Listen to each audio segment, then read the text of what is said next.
That's my name.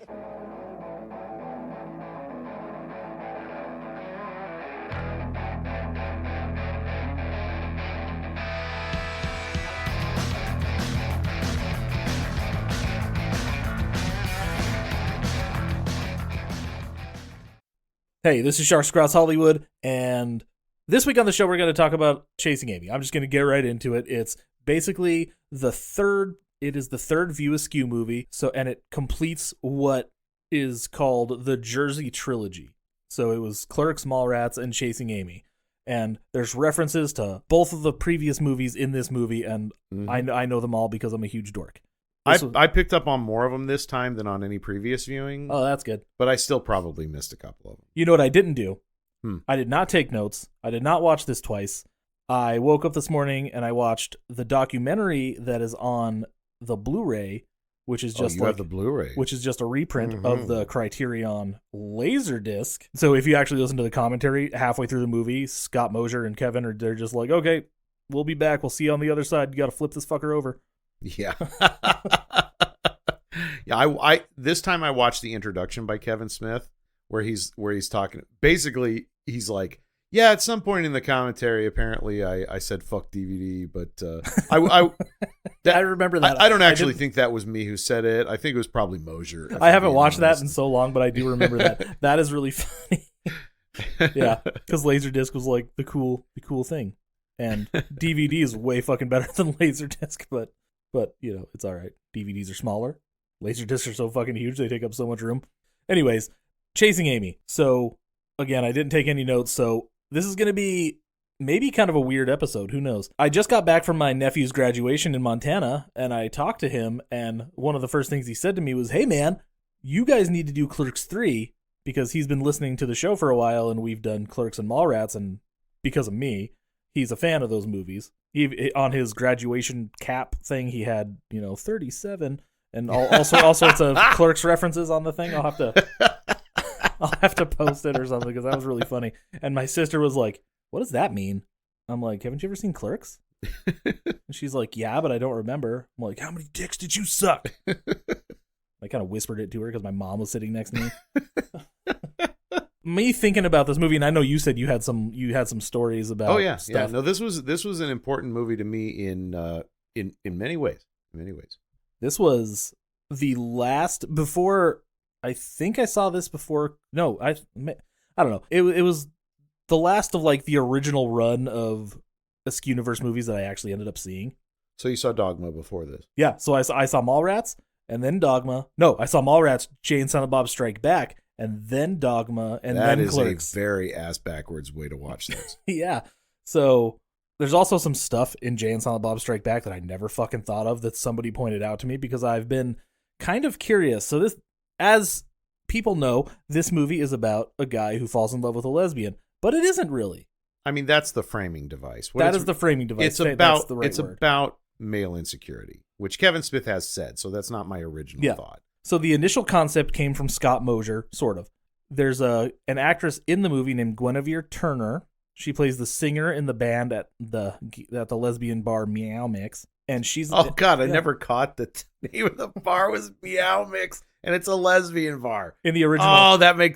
How did I miss that? In the original script, it was called Hysterectomy, but Meow Mix was an actual place that they could shoot at. So okay, and apparently Scott Mosier was kind of in love with her, had like a huge crush on her. But she's a lesbian, right? And it wasn't like all weird and fucked up like it is in the movie. But he just happened to like say, "Hey, I like you," and she's like, "Get the fuck out of here, I'm gay, dude." And he's like, "Right on." That's not exactly how it went, but then. It went in a way more realistic direction. Several people were probably like, "That's a good idea for a movie," because it is. It's kind of it's kind of a good starting point. But the bulk of the movie is there's a reason this movie's in the Criterion Collection. The bulk of the movie is about Kevin Smith and Joey Lauren Adams' relationship. Okay. Did you know that? I did not. I mean, I knew he had a relationship with her. I didn't know exactly what the timeline was. They were still dating while the movie was filming. I know that he originally intended for Joey to play God in Dogma, but they had broken up by the time that came around, and so he switched over to Alanis, who he was at that time into. Yeah, I heard or about at least around the time of casting. I thought Joey Lauren Adams. Well, maybe it was this because I kind of missed this part in the documentary when I was watching it. I think he originally intended her to play Bethany, and he was asking for $4 million, which they eventually went on to make the movie for $10 million. Dogma, Not Chasing Amy. We'll talk about that in a minute. And then Weinstein's like, no, fuck no. You can't put her in. She's not the lead. So maybe after that it was like, well, what about God? And he's like, no, go fuck yourself. Okay, that might have, because they essentially had to go because they didn't have their DP either, Dave Klein. Because it was just too expensive. They didn't want an unproven guy to work on this bigger budgeted movie because it didn't work so well the last time that happened with Mallrats. That put a kink in their relationship when Scott and Kevin had to go tell Dave Klein and Joey Lauren Adams that they weren't going to be involved in this movie. So they were still together at the time. Yeah. Okay. They broke up very shortly after that. That put a pretty big I can strain see on that. their relationship. Yeah. But what the movie is actually about is Kevin not being able to handle her worldliness, essentially. Right. Not just sex. No, just it was the experience, feeling like you're less than because you haven't seen as much and done as much and all that because stuff. she lived in Bali and shit. Yeah. By this time. No, that's one of the things that hits home really hard for me about this movie is that aspect of it, because I mean I've never gone out with so, even at that time I had literally married the first woman who ever kissed me. But you also lived abroad, so what the fuck's your excuse? I lived abroad, but I was also very inexperienced at that time. I married the first woman whose tits I ever felt. I literally was a virgin until after I got married. I mean, I was a virgin with a woman. I had fucked 2 dudes when I was younger. I was in that same place where that's a big part of why this story is important to me, because this story helped reading and I didn't see the movie. I read the script, right? I read the script way before I ever saw the movie, years before I ever saw the movie. But reading that script helped me come to terms with my own homophobia to a degree. Like it started me on the road. I'm not going to say it got me there, but it started me on the road of coming to terms with my own homophobia, which is rooted in shame about my own bisexuality and my religious upbringing, like clashing with each other. So you're a little bit more banky. Yeah, actually, very. And like the sequences with him and I can't remember what the gay guy's name is. Hooper, the best fucking character in the movie. Hooper. Absolutely. The sequences with him and Hooper and also the whole thing about Holden and his insecurity, and dealing with that insecurity about, like you said, her worldliness, not necessarily her sexual. It's not on a deeper level. It's not about the sexuality. It's about his inadequacy. It did have a little bit to do with it. It did have a little bit to do with it. Sex was the vehicle, but really it could have been about anything in that realm. Yeah. Sex is just like the funniest way to get to it. But even in real life, she did have, I don't know, it was sex and the worldliness, but mostly the worldliness. Yeah, I mean that feeling of inadequacy. Like when I was reading the script, I was feeling all that same shit, and that's part of the reason I love and hate to watch it now, because I see all of the stuff that I was going through in my younger days. And I was talking to my roommate about it, and they were like, well, at least you can appreciate the fact that at this point you've grown out of that. And which I can. Yes. Which I can. We'll talk about that more too. But it really started me on that journey of seeing the other side of the issue that I had, of homophobia specifically, that I had been on one side of because of my upbringing. And so for all of its shortcomings, and it's got problems, like in terms of like the way the idea of some of the ideas have aged and stuff. But yeah, it really started me on that path of acceptance and of accepting my own problems. And I think that's probably true of a lot of guys of our generation, specifically guys. Oh yeah, because it is definitely told through a 20-something male lens. Yeah, because that's who Kevin was. Joey Lauren Adams always said, she said, that shit doesn't matter to me. The thing that she said in the documentary that she liked about Kevin is that he didn't need to go all over the world and do all sorts of shit to discover who he was. He just kind of, in his small town of fucking New Jersey, where small town New Jersey, whichever, Leonardo or whatever, he just found himself. He went to Canada for 6 months. And that's it, right? You can go to Canada anytime you fucking want. You live in New Jersey. It's not that fucking far away. Yeah. But she that's what she liked about him, but he just couldn't wrap his head around it. Yeah. But the self-awareness in the script is so fucking great because like all the stuff that is written, nobody told him to write that. Yeah. And her character just not apologizing for anything that she did because those were her experiences. They made her who she was, and that's a good thing. Yeah. Obviously, there's some problematic elements in the movie because it was 1997, written by a 26, 27-year-old who had no fucking life experience, really, aside from making 2 movies. Yeah. Just about himself, essentially, him and his friends. If you look at it as a framing of the gay experience or things like that, obviously it's going to have some problems. But if you look at it for what it is, which is a framing of a guy coming to grips with his own insecurities, I mean, that's what it's really about. Then I think it does age well in that respect. I'm going to talk about the first time that I actually watched this movie. Okay. I was hanging out with my friend and his girlfriend, fiance at the time, whatever. We had all seen all the Kevin Smith movies up until this point, like, but none of us had seen it.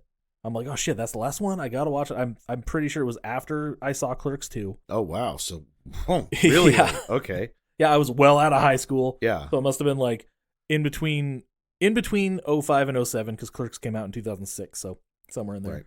The whole time I'm watching this fucking movie, I'm waiting for Jay and Silent Bob to get on the screen. I'm like, where are these fuckers? Where the fuck are they? And then they show up for 5 minutes, one pivotal scene, gone. Then it gets to the end. And of course, we'll talk about all that here in just a minute, but it gets to the end, and my friend and myself were just like, wait, what? Did he really just ask them to do that? What the fuck is wrong with him? What the hell is happening? Because even then, like, I think then it was a little more like, ew, yucky. Now it's more like, dude, seriously? That will not help. I was watching it today with Sophie, my roommate, and I said to him, I was like, I love and hate to watch this scene because I can see myself at that age just going like, that's the fucking idea. Super doing exactly what he did, which is way overthinking it without getting outside input, you know?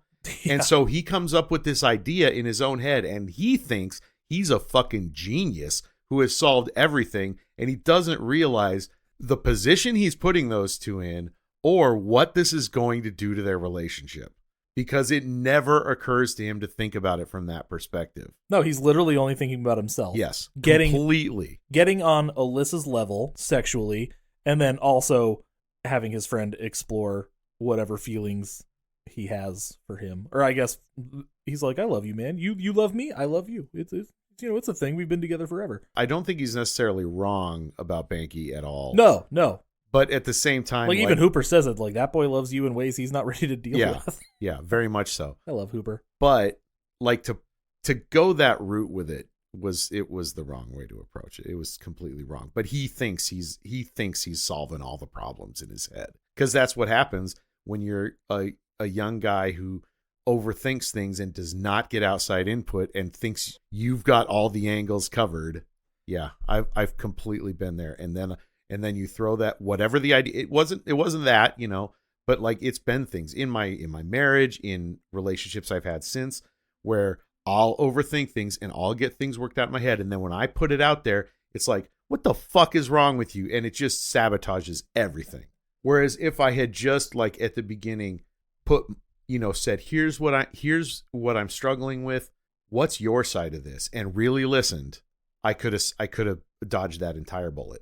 So not only did this movie, like, kind of, it's not the first gay movie, definitely not the last movie. Not even close. But it did offer, like, the two gay characters. Okay, Alyssa's not evil. We'll talk about Hooper in a minute. I will talk about Hooper and why he's my favorite character, but he's also the true villain of the movie. Okay, all right. This is a take I'm not ready for. Not really. He's not really. He just he missed a step tiny bit. But something else this movie brought to the, not really the mainstream, but like to theaters, is comic book culture, even more so than Mallrats did. Yeah, that's true. Who the fuck was really going to comic conventions in 1997? Not a lot of people. Fucking nerds like me, that's who. Yeah, there you go. Fucking huge nerds. And who knew Comic Cons were so different back then. I would probably discuss this on our Mallrats episode. Oh yeah, probably. Clerks episode, but Comic Cons were not like they are now. Like nowadays, they're a big commercial venture. Back then, it was just a bunch of passionate fucking nerds. Yeah. Getting together, and it was exactly like it is in this movie, where it's just a bunch of booths and it's so low budget, and you had some celebrities show up, but they were, like Stan Lee showed up at the one I was at, and so did Jim Lee, and those were two big gets. Comic book celebrities. Yeah, but they weren't real celebrities like yet. Deep cut comic book celebrities were the ones who were there. Like the three people who know who Jim Liefeld Lee showed is. up because it was in Seattle, Well, Liefeld was there. Out of his mind, so. But I mean, Liefeld's from Seattle, so is he really? Yeah. I didn't know that. Okay. No, he is. On the subject of Liefeld, which we're not talking about, but I just have to put this in there. I heard someone say that while Liefeld is definitely like a lunatic, at the same time, the reason he's good for comics is because he's a passionate fan of comics. I appreciate it. Like, and he really loves them. Jim Lee, I didn't really know who he was, but I watched this cartoon show called Wildcats, but it was Jim Lee's Wildcats. Yep, Jim Lee. That was when he made his move over to Image. Yeah. He came up with Wildcats, and Jim Lee had been working for Marvel for all those years. Doing X-Men, and he wanted to own his characters. Yeah, he did. What we know when we think of X-Men in the early 90s, that was Jim him. Lee. Yeah. Yep. McFarlane contributed to that in a big way too. And Liefeld, But holy shit. I love Jim Lee was the Wildcats. guy. Jim Lee was the guy. The comic is so much different than the cartoon. Wildcats, it's fucking ridiculous. Voodoo is not a little orphan girl, she's a fucking street hooker. I never read Wildcats. I never really made the jump over to Image, because Marvel, basically that was when Marvel started really turning to shit, was during that age.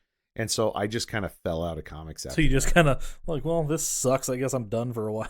Yeah, they started dividing everything up to where you had to be following 9 different comics in order to get one fucking story for every single story that they did. Comic books are fucking ridiculous.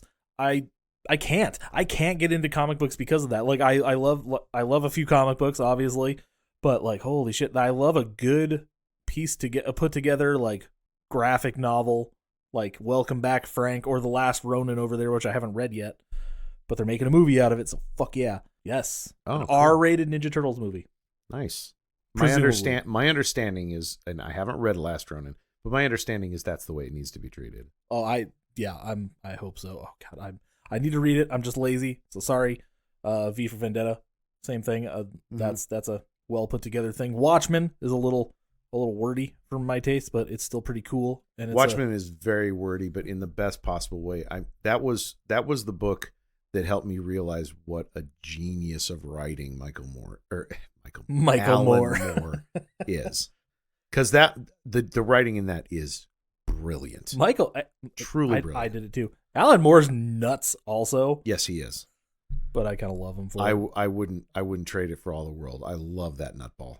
But let's talk about the comic book convention and that scene. I really want to talk about that scene because we set up all of our characters. The first thing is Ethan Suplee going so what do you think? And then the dude who is the actual comic book creator of a character called Madman, he's like, I love Chow Yun-Fat, but I just don't see him playing Madman. And then we cut to Scott Mosier talking to, who I can't remember what he's credited as, but he's talking to Banky, played by Jason Lee, who fucking rules. Jason Lee's great. No formal training on this guy. Kevin Smith is just, I like you. I'm going to put you in some movies. Let's go. I love that worked because it so shouldn't have. Because it could have gone either way. It really should. Logically, it should not have worked, but it did. Yeah, Jason Lee's a fucking great actor. He ended up going on to do so many great things. My Name is Earl is fantastic, and he, he's great. I love Jason Lee. And this whole sequence, just from the convention to the hall for the Q&A, to the bar, is all just basically my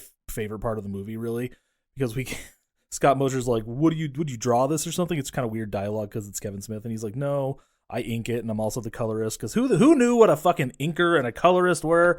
And he's like, this is deep cut nerd shit, and he makes it work so naturally. The dialogue draws you into it because it's this great hilarious conflict between these two characters, and Kevin Smith is just revealing the nerdiest possible side of comic books, the most monotonous nonsense too, in the most engaging way possible. Yeah, he's like, so I ink it, and I'm also the colorist. The guy next to me draws. He's like, so you're just a tracer.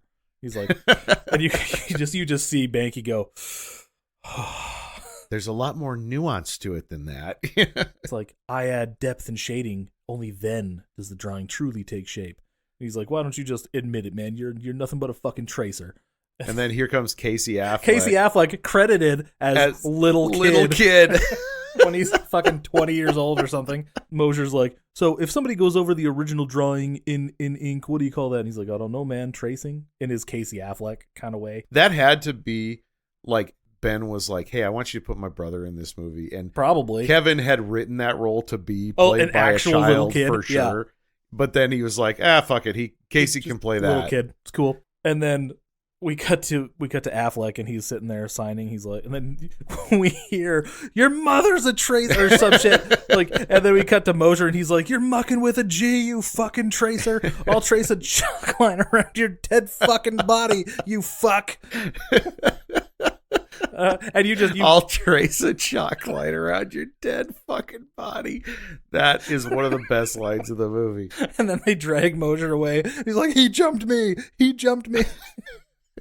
Affleck, who was playing Holden, he's like, dude, if you assault our fucking audience, we don't have one. He's like, he was insulting me, the fucking cockknocker. First reference to cockknocker in the Askew-universe. I love that Cockknocker later came back as a villain in Blunt Man and Chronic. So you know that the idea is that Banky had the idea of like, yes. Okay, we need a new villain. His name is Cockknocker. This whole scene is just so funny. And then they're like, need I remind you, curtains in 5 minutes. So then we cut to this hall where they're doing a Q&A or something. We meet Hooper X, and he's talking about his comic book because he's a comic book creator. And maybe I don't White Hayton Coon. I was gonna say, am I allowed to say that? It's brilliant because he's doing this Malcolm X thing. The first thing he's saying is how every black character, when they're introduced in a superhero book, is immediately saddled with some name that identifies them as a black character, thus limiting them, and stuff. And he's like, in my book, White Hayton Coon, that character does, and it's like the hero's name is Maliqua, and he's a descendant of the first African tribe that, the African tribe that created like the first society on the planet when all you white motherfuckers was still hiding in caves and shit, all afraid of the sun. And it's great because like he leads into it with that they're always being saddled with this, this qualifier, but his book is called White Hayton Coon. Yes, like. I love it so much. I want that book to be real so bad. I laughed so fucking hard when I read this script. I kid you, like I about shit my pants. I was laughing. So at this scene in particular, I was like, that is got to be one of the funniest scenes ever written. And then Holden stands up in the middle of the thing and just goes, hey, that's a bunch of bullshit, man. What about Lando Calrissian? He fucking got to fly the Millennium Falcon and shit. He's a positive role model for black kids. He's like, and Hooper's like, what? Fuck Lando Calrissian, Uncle Tom. And I'm like, I didn't get that the first time I watched it. And then I'm like, oh, okay, nope, I get it. And then he starts talking about Star Wars. And it's just it's Kevin Smith, so it's this long diatribe about Star Wars and how Vader is the blackest person in the universe. And then this white guy, Nazi poster boy, blonde hair, blue-eyed Luke Skywalker comes and he decides he's going to run the fucking universe. And then you get to Return of the Jedi, and that's the most insulting installment because you have the blackest man in the universe to take off his helmet. It turns out he's a crusty old white man. And they're saying that basically, deep down, we all want to be white. Then Banky. But isn't that true? What's a Nubian? Oh yeah, Vader, Nubian god. And then he stands up. What's a Nubian? Oh, it's some shut the fuck up. And then he pulls out the gun and shoots. Then he does the, well, isn't that true thing? And then he pulls out the gun and starts shooting. And then Banky falls over like fakey dead. And Holden's just sitting there like, yep, while everybody else kind of runs. And then the switch happens. Cut back to Hooper, and he just starts. Now that the entire auditorium has cleared out. He walks down all gay, I guess. I don't really know. Very swishy. Yes. And Another one of my favorite jokes. It's kind of topical for the time. It's like, shouldn't the cops be busting your head open right about now? And Banky goes, wrong coast. Oh, it's good stuff. And then Here comes Alyssa fucking. Oh, and it turns out that his comic book publisher gets all sorts of clearances before he goes on. I mean, it's completely ridiculous, but within the realm of this world, like you accept it. But Do you think the audience would? Oh, and he screams "Black Rage" when he pulls out his gun, and that just Banky's like, dude, I didn't know you were gonna say "Black Rage." You almost I nearly pissed myself. Shit, because this is like an obviously they do this all the time, and it's so Hooper can sell the book. Because do you think the audience would still buy the Black Rage angle if they found out the book was written by a faggot? When you say it, it sounds so sexy. And then when you say it sounds so sexy, then he grabs Banky and kisses him. Oh god, he's like, hey, I'll play your victim, but not your catcher, all right. Banky's homophobia on full display off the bat. And then we meet Alyssa, and she's like cute and blonde, and she writes a book called Idiosyncratic Routine, and it's about love. That is the 90s thing I've ever heard. It's about love and bromance and shit, not a bunch of dick and fart jokes. Because she's a girl. It's a thing. And, Affleck, Holden is immediately kind of smitten by her, and, which I completely understand. Joy Lauren Adams is fucking she's adorable, especially in this movie. And then I've never had a thing for Joey Lauren Adams, but in this movie, she is so fucking sweet. Like, I've always liked her. Like, I've never... Yeah, she's perfectly likable. But no, like she's like it. Everything you like about her is on full display in this movie. She probably maybe should have been a bigger deal than she actually ended up being, which is kind of a bummer. But Joey Lauren Adams did go off to direct her own movie at one point. Really? Yeah, it's called Come Early Morning, starring Ashley Judd. Oh, I love Ashley Judd. I should watch that. And the guy from Burn Notice, his name I can never remember. Okay, all right, he's good. Yeah, he's not. I never really understood the draw of him, but he is a perfectly solid actor. I've always liked him. He's cool. He was in a movie called Villains, which if you have not seen, highly recommend. I have not. It's him and Kira Sedgwick, Bill Skarsgård, and I can't remember her name. The girl from It Follows. Oh, I do not. I don't remember her name either. I can never remember her name. Maika Monroe. That's it. Yes. Yeah. The four of them. It's basically if the couple from True Romance on their escape road ran into a retired Mickey and Mallory from Natural Born Killers, it's what would happen when these two groups of people come into confrontation with each other. Sounds terrifying, even though I've never seen either of those movies. Oh God, it's such a good movie. It really should be more popular than it is. It's fantastic. I have seen Hitch, where he plays a character named Vance Munson. And that's what I always think of him as. The fact that anybody's still thinking about Hitch is kind of depressing. I like Hitch, goddammit. Well, you know what? It's perfectly fine. I liked Hitch. I haven't seen it in a long time. Chances are I'll probably still like it, but not as much. Yeah, I don't know. It was fine, but it was this gargantuan blockbuster, and it did not deserve it. Especially, given what we have learned in recent years about Will Smith not being the cool cucumber that we thought he was back in the day, which is fine. Fine. In fairness, in fairness to Will Smith, none of us have had to deal with that level of shit that he had to deal with at that particular time. Yeah, no, I totally understand. That's gotta wreck somebody. Especially being having to portray yourself as that fucking cool. Yeah. Your entire life, basically. Like the other shoe was gonna drop at some point. Although I will say the whole thing about have you seen that Key and Peele sketch about his kids? No. Like it. Oh, speaking of the kids, that's when the Nepo baby thing didn't work. Yeah. Oh my God. Willow Smith and her whole "my success has nothing to do with my parents." What Get the fuck out of here. Delusional is what she is. And then, Jaden had a decent turn in the Karate Kid remake and then just kind of fucked off after that because as far as I'm concerned, After Earth doesn't exist. I wanted to like that movie so bad. It had such a cool concept. Anyways. So Joey Lauren Adams, Come Early Morning. I'll have to check that Watch out. it. I'll have to check I have a copy of it, but because I was obsessed with all things Kevin Smith for a very long time. So I have a copy of Now You Know, directed by Jeff Anderson. And that's where they found the kid who played Elias, Trevor Furman. He was in that movie. Okay. And it's where I saw Rashida Jones for the first time. Really? In Now You Know. And Jeremy Sisto. Wait, Sisto had been around for years by that point. Maybe. That's the first time I ever saw him. You didn't see Sisto in fucking Clueless? I've never seen Clueless. Oh, yeah. Okay, wow. I missed that one. I need to fucking watch it. That one should be good for me and the kids to watch. Got to get them onto some fucking 90s teen movies. Oh, that'd be fun. There's some great ones. Oh man, Clueless, and She's All That to a lesser extent, but I like it, but due to nostalgia, it's not a very good movie. Yeah, I've never felt any inclination to revisit She's All That, but Storm loves it.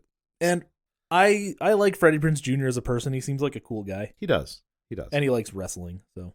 He seems like he'd be fun to hang out with. Him and Sarah Michelle Gellar were these beautiful people, and now they're just kind of like normal, cool people. I mean, they're still both. They're really still good super looking. hot, but you know what I mean, though. You know, like they're both pushing 50, and they're normal. They're normal hot people, and they're now. looking. You know, they're a good-looking older couple who, if you were in a bar and he was like, "Let me buy you a drink. You think my wife's pretty?" You'd be like, "Fuck yeah, man, this is happening." The bar scene, the first bar scene. Hooper really pisses off Banky here because he's like, Archie and Jughead were lovers. There's this whole fucking huge conversation where Hooper is just insisting that Jughead and Archie... Archie was Jughead's bitch. And Mr. Weatherby, they're all gay, they're all fucking... and Banky is like really insistent, like, dude, we're gonna go back across the street, we're gonna get a bunch of fucking Archie books, I'm gonna prove to you beyond the shadow of a doubt that Archie is all about pussy. What are you talking about? Mr. Weatherby just said he wanted to help Archie with his homework. Archie is not fucking Mr. Weatherby. You gotta so read good. between the lines. And just all the while, just Holden is sitting there with Alyssa, just talking, just hanging out, doing what you do. I've done this before. Like you meet somebody through a group of people, and you're just like, okay, everybody else is gonna go off and do their thing. This person who you're talking to couldn't be less interested. She is in this case. In my case, they never were. But they're polite, so they're not just going to be like, yeah, fuck off, guy. And then you just never see him again after that. I always had kind of an issue like getting phone numbers and stuff. When I really was after it, I'd be like, hey, you know that friend that you brought, that chick? Do you think it would be cool? Would she be okay with you giving me her number, or you give her my number and she can text me, whatever? Sometimes I did that, sometimes I didn't. Sometimes I had balls, most of the time I didn't. Ben Affleck would later play a role where he is looking for another Amy in Gone Girl. He's not looking for Amy in this movie. Anyways, that's a fact, apparently. A piece of trivia. That's a piece of trivia submitted by someone who had never seen Chasing Amy. Right? Apparently that was a big thing. Like, people were like, I didn't even... Oh, there's a review. And they're a 1-star review from like 99, 98. It's like, I didn't even stay long enough to see who the fuck Amy was. Like, you have to watch the movie. Yeah, how can you leave a review? All right, I'm not going to say I've never left a review for a movie that I left early. I did. I've never left a review for a movie because I am not a pretentious shithead who thinks people... Well, I did leave a 1-star review for Kandahar starring Gerard Butler, but I qualified in my review. Admittedly, this movie, being a Middle Eastern conflict movie, is not my type of movie. I'm just like, oh, I don't push my opinions on anybody, and here we are fucking talking for hours about shit. But you're not pushing. You put it in a podcast, and then people can listen to it or not, depending on whether they want to. Same with the reviews, but for some reason those written reviews that people sit down to write bug the shit out of me sometimes. I can understand that, I guess. Like, I get it. Even though I've been the guy who's written. If you just reviews. don't like the movie, that's fine, and you can shit on it, but like, don't be weird. I hate that so much. Anyways, okay. So they're Holden and Alyssa are sitting there talking, they're playing darts, and they're talking about their philosophies on love, and you can tell Holden's just like, oh, look at that. I'm gonna impress this girl by being all romantic and stuff, and she's gonna like it. And he sees two people making out on the hood of Banky's car. It's Scott Mosier and his fucking then girlfriend, wife, or something, I guess. And he's like, it just gives you a charge to see two people like that in love. I imagine, don't take this the wrong way, I imagine you have had a very similar conversation at least once or twice. Oh, yeah. Like this, like, hey, chick that I'm trying to impress, look at those two people, they're in love, right? And she's like, no, that's not love. She says, that's fleeting. It'll be gone in a minute. Who gives a shit? No, totally been there. That's what makes this movie hard to watch, is how much, as we've gone over before, with many other characters in many other movies, how much Holden reminds me of myself and things I hate about myself. Because yes, I have absolutely had that conversation. And then, Hooper and Banky get back. Then Alyssa leaves prior to that. And, Hooper immediately like, you like her, don't you? And he's like, yeah, why? I mean, no. It's like, she's just a cool person. He's like, as long as that's all. And then it cuts to them in their apartment. Hooper knows exactly what's going through. Because Hooper's not an idiot. But Hooper's also not going to be a wet blanket. And he's just like, maybe he should have been. Probably. Here's in the next scene. Okay. Banky and Holden are in, they call it the bank hole up, because it's where they do their comic book. Bluntman and Chronic. Holden's drawing shit. They're doing... The stars, the main characters of which are very familiar.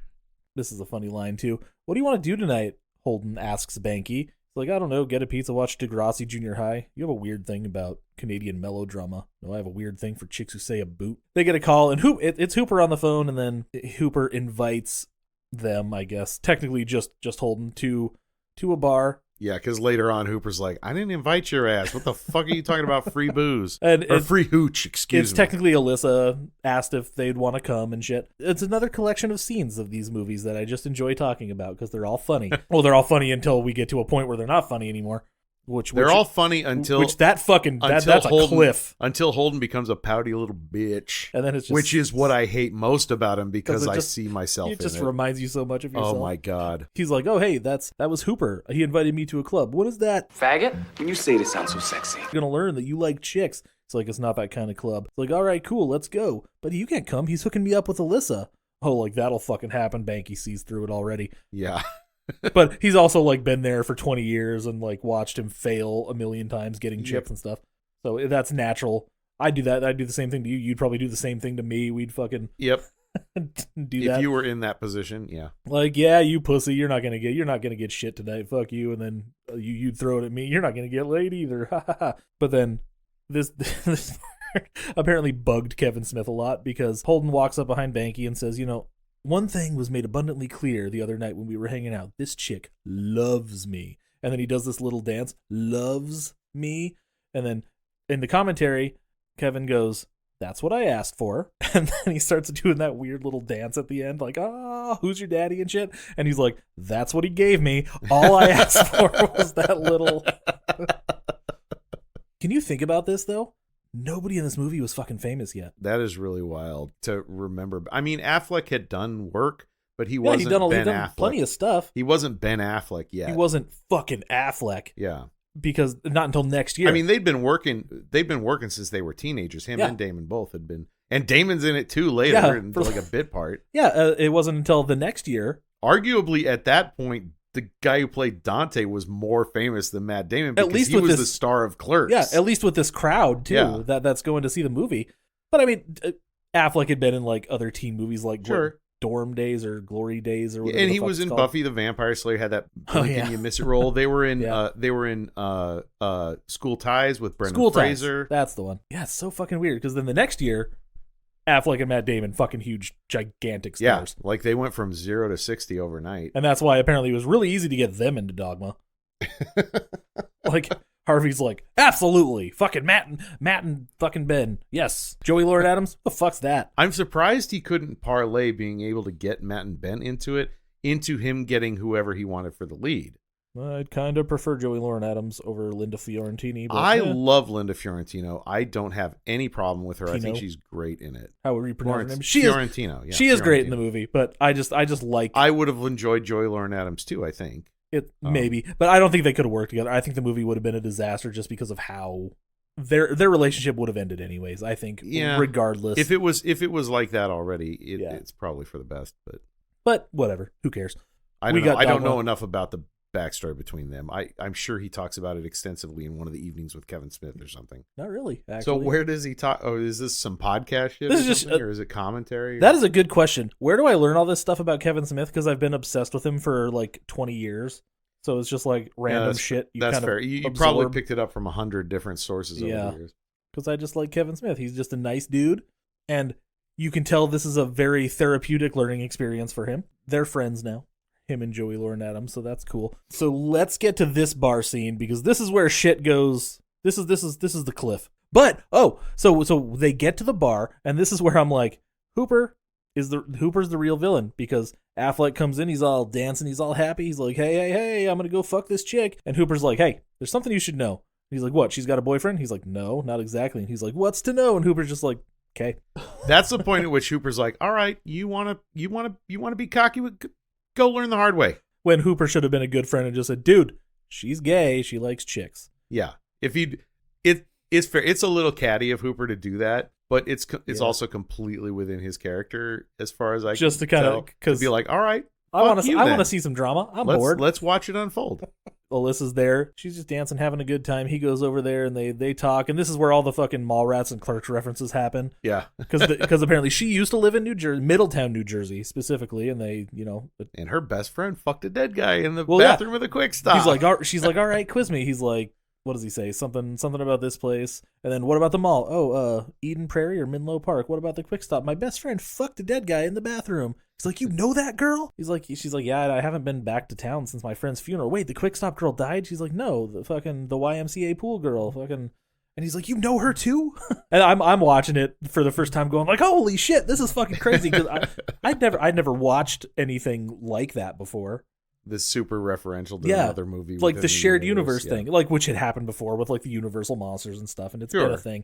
But like I'd never like technically that was your first shared universe. Technically different movies. Yeah. All taking place in this same universe. I think my first one was probably the Tarantino universe with the crossover with because there's crossover in Pulp Fiction and Reservoir Dogs with Natural Born Killers, and I think there's some crossover with True Romance too.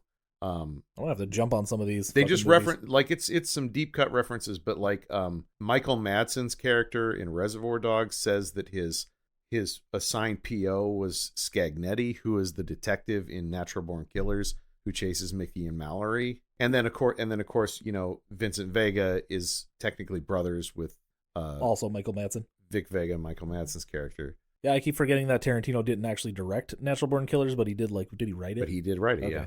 I feel like there was some crossover with True Romance too, but that might be in my head. There might not actually be any crossover there. Yeah, like this is the kind of stuff that blows your fucking mind when you hear it, when you realize it for the first time too. Like, I mean, I guess I saw Jay and Silent Bob Strike Back, but I saw that way before I saw all those movies. So I'm like, once it gets to the end scene, I'm like, who the fuck are all these people? I know a couple of them because they were in this movie that I'm watching right now, Jay and Silent Bob Strike Back. But like, wait, the movie about the lesbian? What does that mean? And who are these two chicks?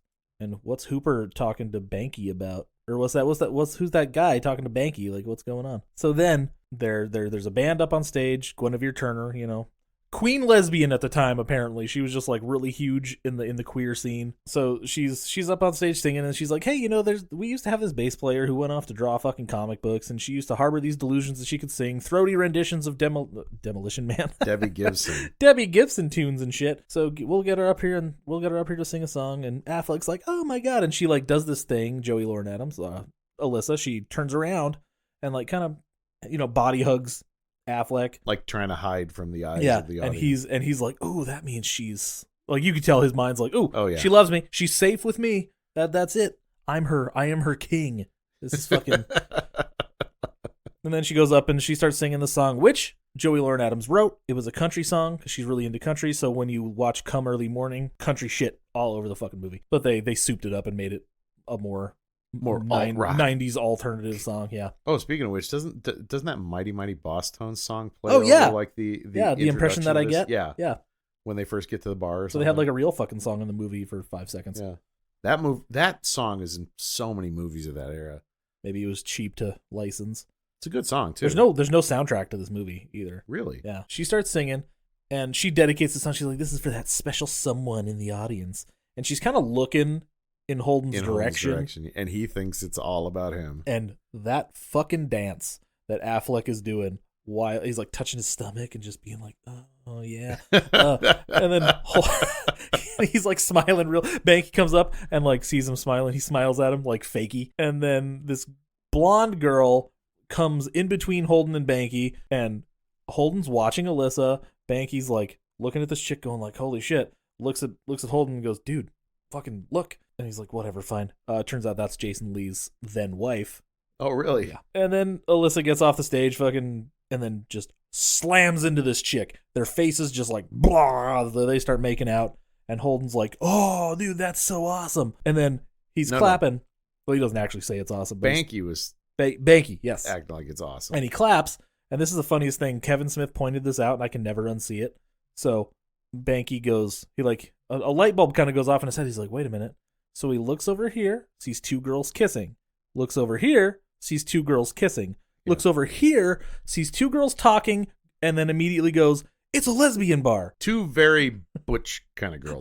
That is true, Yeah. but they're the only ones not making out. Yeah. And then he claps even harder, and then he goes up to, because Holden had made a comment about a shared moment earlier, and he looks at him and goes, now that is a shared moment. And then we have the Jaws scene. The what? The Jaws scene. They're sitting around the table going over their Okay, yeah. and this Talking is apparently about their sex-related injuries. This is kind of a scene like where Holden is they're watching. I love that this is the moment where Banky kind of connects with her. Yeah, he does for like 5 seconds, right? Then he's just watching, and then Holden's like, "Dude, this is rude. Stop fucking looking." He's like, "Dude, how many times am I gonna fucking get to see this kind of thing up close?" And then Alyssa's like, "It's fine. I just without haven't having seen to pay for her." it. Without having to pay for it. It's like she's like, "It's fine. I just haven't seen her in a while, so I have to." She's like, "I'm gonna go dance," and she's like, "Okay, cool. I'll watch from here. I gotta work up the strength to fuck you later." And then Banky's like, "Dude, what? You just said fuck. You said you'd fuck that girl. You said fuck. You said you'd fuck her." Banky's so babe in the woods in this scene. I love it. The great thing is Joey Lauren Adams as a foil for Banky's, like just boyish wonder at what he's seeing is perfect because Yes.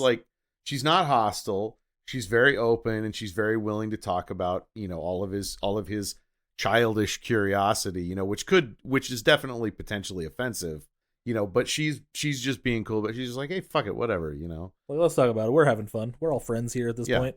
And Holden is being the poutiest little bitch. Oh my god, in the corner. Holden is so you. Yes, Because absolutely. So I wish I could take offense at that, but I can't. I'm offended at how much he is me in this.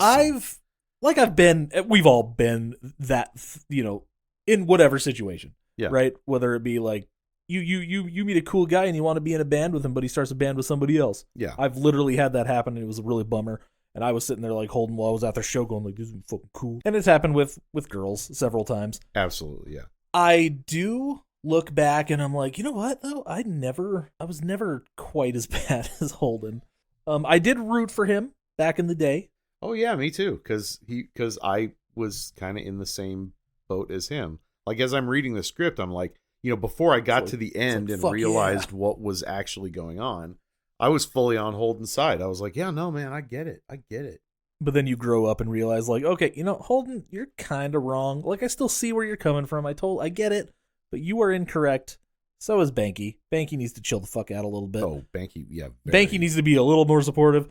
You need to be a little more open-minded to the things that Banky is saying. You need to maybe not put Alyssa in this fucking magic box where she's this perfect girl for you. Anyways, so yeah, he's pouting like a little bitch, and then they start doing the, can men... Alyssa goes, can men fuck each other? And he's like, what are you asking for my permission? So the Jaws thing, it's literally Jaws, like where they're like comparing TS wounds, TS, not shit like that. Or they're comparing wounds. It's literally the shot. They even blew the windows a little bit, make the windows blue, so it looks like they're on a boat. And they're just talking about all their injuries, and Brandy Svenning gets mentioned. T.S. Quint's girlfriend from Mallrats. Her dad is not played by Michael Rooker, which kind of bums me out, but. Apparently, Kevin was like, can we do this like in black and white kind of thing? And a bunch of people were like, wait, you want to do something like artistic? Which is hilarious because it's like, his last two movies weren't really like that. One of them was in black and white, but still. And then, Holden's just like, he's over it. They're talking about all this stuff and they're having way too much fun. He's like, let's go home. Fuck this. I love that she 100% sees through everything he's doing too. Like, because absolutely, of course she does. But for Smith to have the self-awareness to write it that way too, it does show remarkable self-awareness. I'm reiterating, but it shows a remarkable amount of self-awareness on his part to be able to say, yeah, she totally saw through that bullshit. Yeah, it's like she was not fooled by his, like she saw him for being the pouty little baby that he was being. But she addresses it immediately. Like, yeah, she's such a likable character. She's so fucking. She is. She's so fucking likable. She's pretty well written considering it was written by a 27-year-old straight guy. We don't quite get to that scene yet, but we do get the next scene. I think is them, Banky and Holden at the offices of MTV, I believe, getting pitched actually a show based on their comic book, and it's Brian O'Halloran and fucking Matt Damon talking about making 12 half-hour Blunt Man and Chronic cartoons because the days of Butthead are over.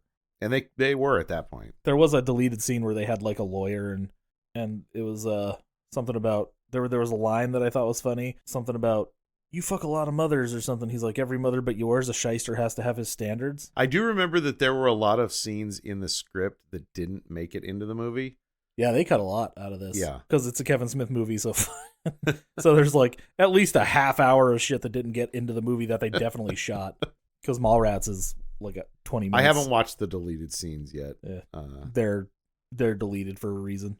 Kevin Smith, as tends to be the case with Kevin Smith movies. yeah, Kevin Smith movies, the deleted scenes are deleted for a reason. Like, I love Kevin Smith, and I really do. He knows how to put a movie together really well after the fact. But that's good. You shoot a bunch of stuff and like, oh fuck, that doesn't work. Let's get that out of there. So at least he can. Kudos to his editor, whoever his editor is. It's him. Oh, he does. He edits his movies. Yeah. Oh, all right. Respect. Yeah, he definitely edited Clerks. I don't think he edited Mallrats. I expected him to edit Clerks. I mean, that was like a shoestring budget movie to begin with. So was this one.